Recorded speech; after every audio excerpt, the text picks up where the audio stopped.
Good morning, I'm Easy Street, and we are live and direct in Southeast Washington, D.C. at the Congress Heights Metro Station for a very auspicious occasion. Shout out to our wonderful Mayor, Muriel Bowser, for this brand new, it's actually a celebration of safe passage. Of course, you know it's important that we have our youth to be able to get home safe to and from school. There's going to be a major announcement minutes away in regards to that. There are going to be plenty of speakers that come here to talk about the services that they're providing. At this time, I'd like to introduce to you to our Deputy Mayor, Chris. Thank you, sir. All right. Thank you, Easy. That was a great introduction, and welcome everybody here. I just want to say, you know, we don't really usually get to meet the folks that do programs like this, and we get the opportunity to do that today. A lot of people know about the Safe Passage program. These are the folks behind us here that actually make that program happen.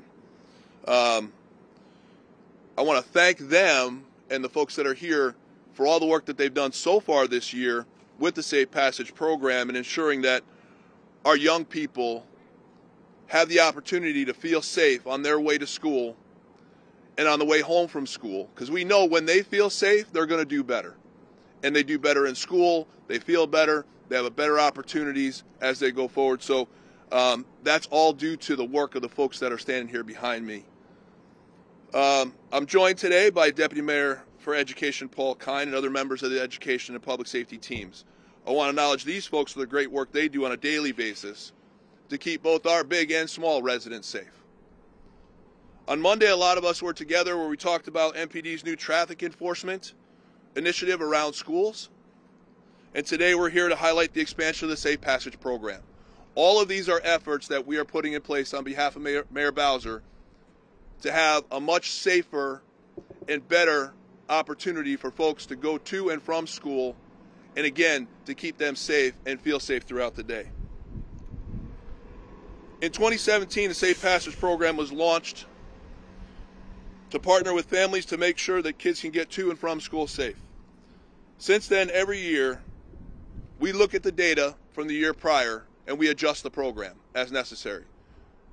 This year, we're expanding that program, and you'll hear more about that from Deputy Mayor Kine here in a second.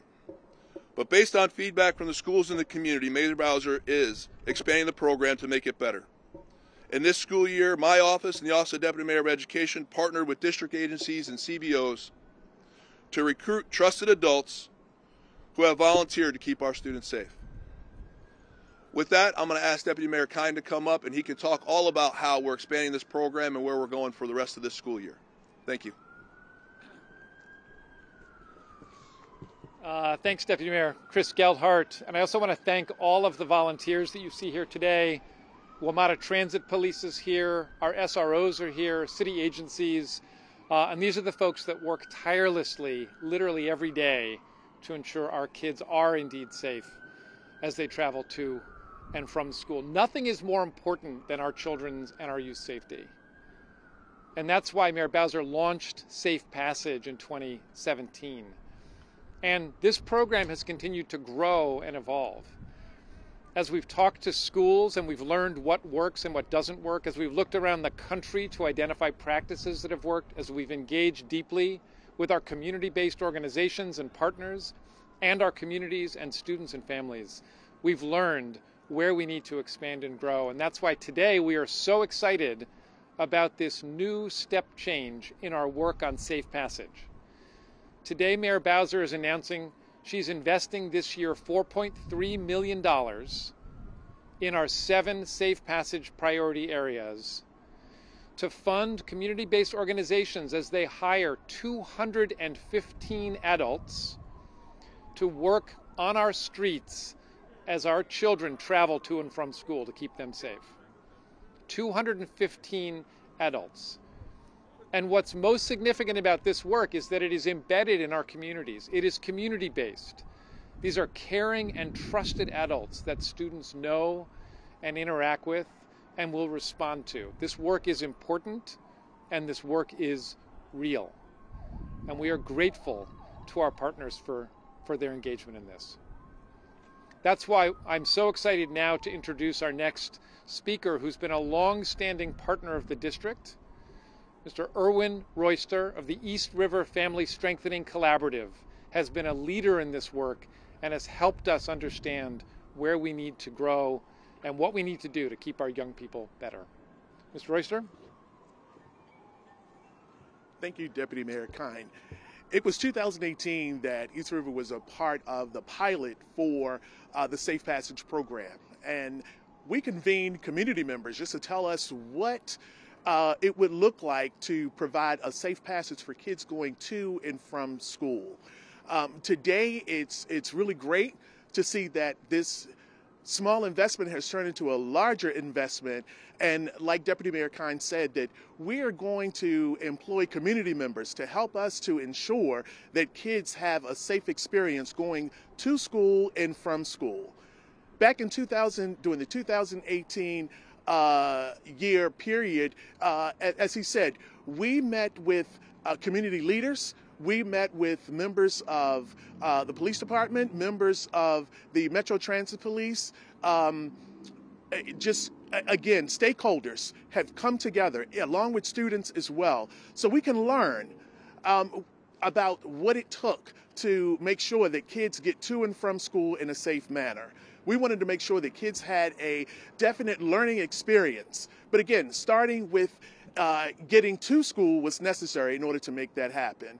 So we, again, happy that the mayor has made this investment, and we look forward to working with the community to make a safe passage program for the District of Columbia. Thank you.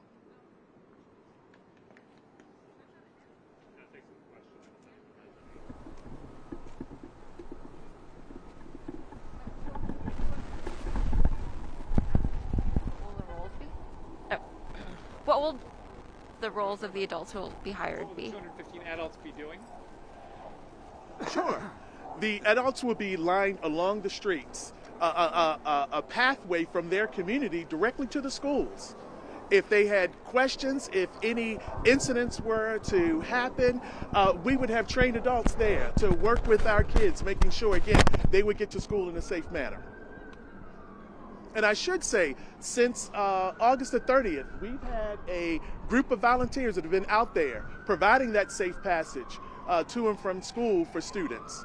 Can we hear from some of them as to what they're doing, what they've experienced? Sure. The volunteers? Sure.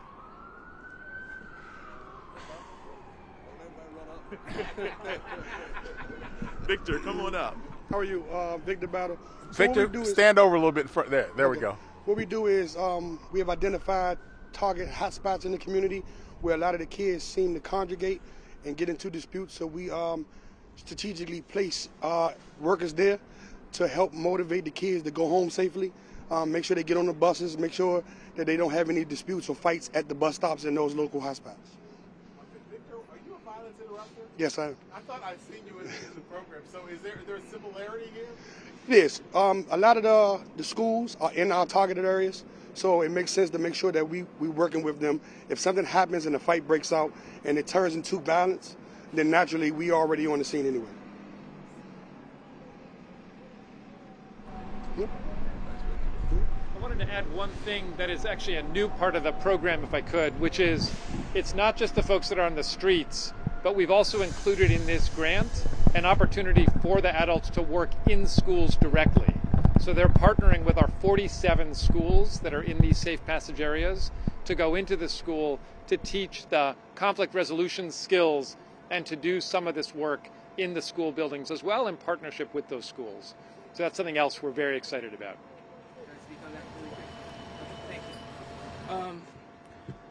Thank you for that mention there. I'm also joined by Glenn Ogilvie from the Center for Nonprofit Advancement. He's my partner in this. And I will be taking on 4 schools at LaFont Plaza and the waterfront. And we're looking forward to doing a safe passage in those schools. But what we'll also be doing is we'll be teaching conflict resolution strategies. We'll be teaching and also showing our young people at these schools how to produce video content, how to produce podcasts, how to produce radio programs. This is all things that I currently do at the Academy DC under DYRS and also for CSOS at DC. But the idea is for us to be able to produce content based around violence reduction that's going to be coming directly from our youth. So you'll be seeing that on your TV stations, hearing it on your radio stations, and that content will also be living on TikTok, Facebook, and also Instagram as well. I think what you can see, Sam, and that was a great thank you for asking them to come up and talk about what they do, especially Victor stepping up like that. I think what you see here is we have a continuum within the city here of folks that are working to reduce conflict, to reduce the violence, to make sure our young people all the way through the rest of the community have that ability to have folks around to help reduce what we're seeing, which is that uptick in some of the gun violence and things like that we see in the city. And this pervades from top to bottom. So what you see is a lot of the folks that work in different parts of that whole ecosystem being a part all the way through. Folks like Victor Battle over there and Easy Streets and all these folks that are working on these different programs to make sure we're stemming this tide of violence that we've seen. This is what the mayor talks about when she says we're throwing everything at this. You've got great people like this working with our youth and our adults throughout the city. Any other questions? Okay, thank you everybody.